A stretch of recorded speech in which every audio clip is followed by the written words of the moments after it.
Fala, mitos e mitas, Luiz Bastos 93, gravando mais um conteúdo de qualidade para vocês. Vídeo de revisão da rodada 26 e início de especulação para a rodada 27, tá? Vamos aí. Esse aqui é o nosso time, tá? Da rodada 26. Acertamos o capitão. Infelizmente não temos o Flaco Lopes como reserva de luxo. Então fizemos uma pontuação de 70.15. O que a gente acertou? Reinaldo, mesmo não sofrendo gol, tá? O que a gente tem que analisar muitas vezes é que, assim, nenhum dos nossos jogadores segurou SG. O Walter aqui foi trocado pelo João Ricardo, que não jogou pelo Fortaleza, né? Mas, assim, a análise foi muito boa. A gente viu que, o Mirassol poderia não segurar SG. Aqui são jogadores que têm média básica, tá? Escobar sofreu gol 6 e 10. Brits sofreu gol, a gente trocou ele pelo Guston Ávila. Guston Ávila fez menos 0,50. Então assim, a gente ganhou 5 pontos nessa troca, entendeu?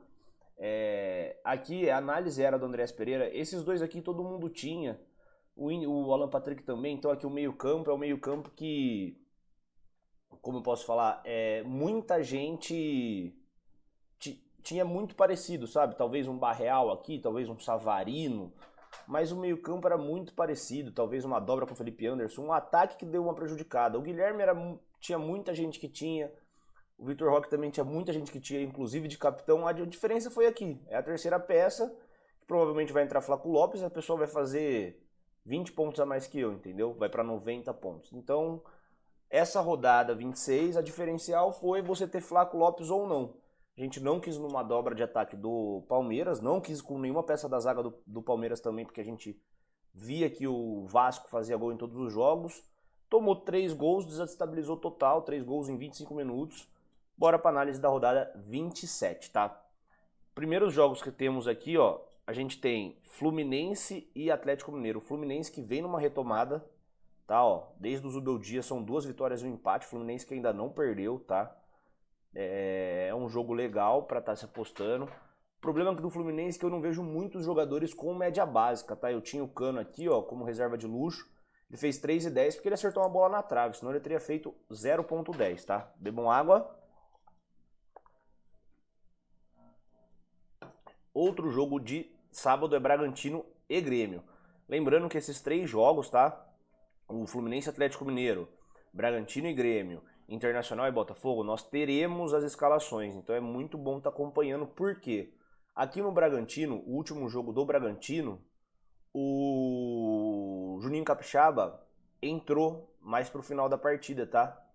Então pode ser que pelo cruzamento de scout e pela média excelente básica que o Juninho Capixaba tem, pode ser uma peça boa, tá? Não sei como que vai estar a escalação do Bragantino, mas se o Juninho Capixaba for pro jogo, é uma peça boa devido a tudo que ele vem fazendo. Internacional e Botafogo. Internacional aqui que achou um gol no final contra o Corinthians, tá? Para conseguir o empate. Botafogo que fez um bom jogo contra o Bahia. Tomou um golzinho ali no final que estragou esse dia de alguns, né? Mas é isso. Aqui é um jogo difícil, tá? O Internacional quando parece que vai engrenar, não engrena. O Botafogo fora de casa também não é lá essas coisas, mas é um joguinho que eu particularmente ficaria de fora, tá? Até do Alan Patrick, a não ser que tenha um bom cruzamento de scout, que é o que a gente vai ver só no próximo vídeo. Corinthians e Mirassol, tá? Acho que volta o Garro e volta o Yuri Alberto, tá? O Mirassol que, vem surpreendendo muito, mas se você olhar nos últimos 2 jogos, ele tem uma derrota e um empate contra o fraco Bragantino. O Bragantino que vinha mal, nas últimas 5 partidas não tem vitória e conseguiu empatar com o Mirassol. O Mirassol quase que perde, tá? Quase que perde. Aqui a gente já tem o primeiro jogo que eu ficaria mais de olho, tá? Aqui a gente tem um Vasco e Vitória, um jogo praticamente de 6 pontos, porque eles estão a 5 de distância, né? Então se o Vitória ganhar, ele encosta no Vasco, vai a 28, bem como se o Vasco ganhar, ele dá uma afastada da zona de rebaixamento. Aqui a gente tem bastante peça, tá? Tem o lateral, Paulo Henrique, dá pra ir com o Léo Jardim, pode ser que tenha o Felipe Coutinho também como uma boa aposta, o Verratti. Eu tô falando dos jogadores, mas eu não sei se eles jogam, tô só falando os prováveis que são indicados, tá? O Vasco, para mim, é o primeiro jogo que dá para ter uma atenção maior. A vitória é esse contra o Flamengo no Maracanã, perdeu de 6-0. São Paulo e Palmeiras, jogos de domingo, tá? São Paulo e Palmeiras. São Paulo que ganhou do Fortaleza agora, hoje, quinta-feira, que é o dia que eu gravo o vídeo pra vocês. São Paulo que poupou alguns jogadores, que eu falei no último vídeo, que o São Paulo talvez pouparia, porque o próximo jogo seria clássico.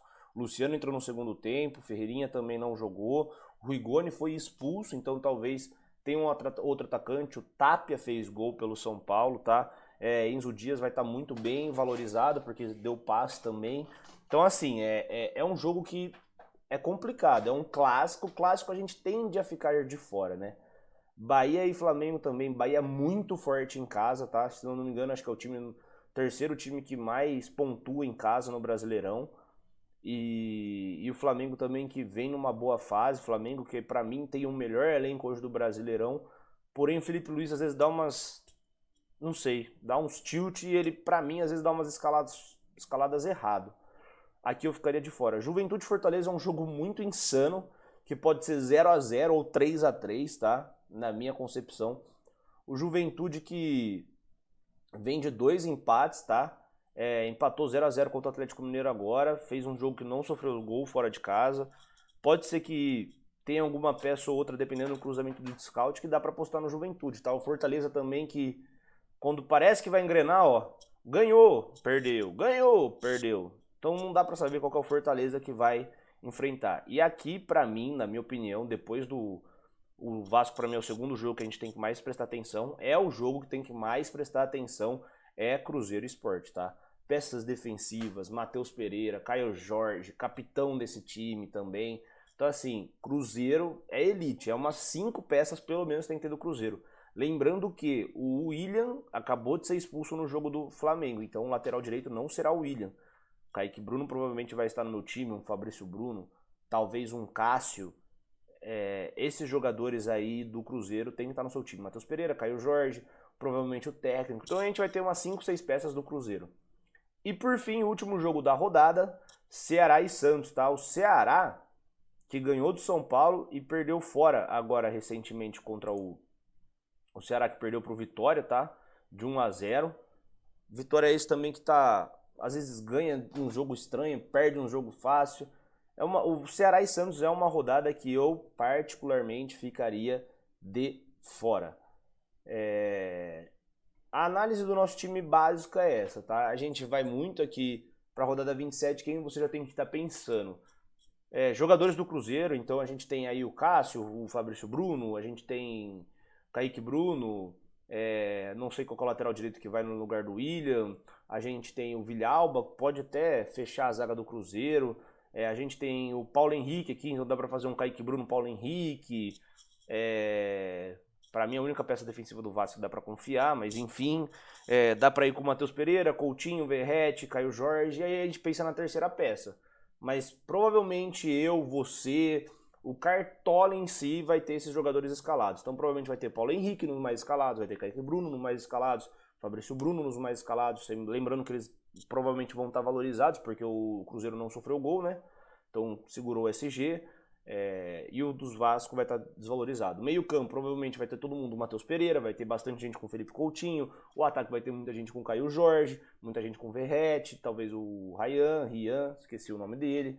Enfim, é isso que vocês têm que pensar, tá? E aí, o diferencial, mais uma vez, dessa rodada vai ser a terceira peça. Então, quem que vai ser o seu segundo zagueiro, quem que vai ser o seu terceiro meio campo, quem que vai ser o seu terceiro atacante, quem que vai ser o seu capitão, quem que vai ser a sua reserva de luxo. Essas são as análises que você tem que fazer para a 27ª rodada. Você que ainda não é inscrito, você se inscreve no canal, tem vídeo quase todo dia, tem shorts praticamente todo dia com atualizações de mercado, atualizações de escalação, top 5, enfim, é isso. Meu muito obrigado, se inscreva no canal, deixa seu like, ativa o sininho e é nóis!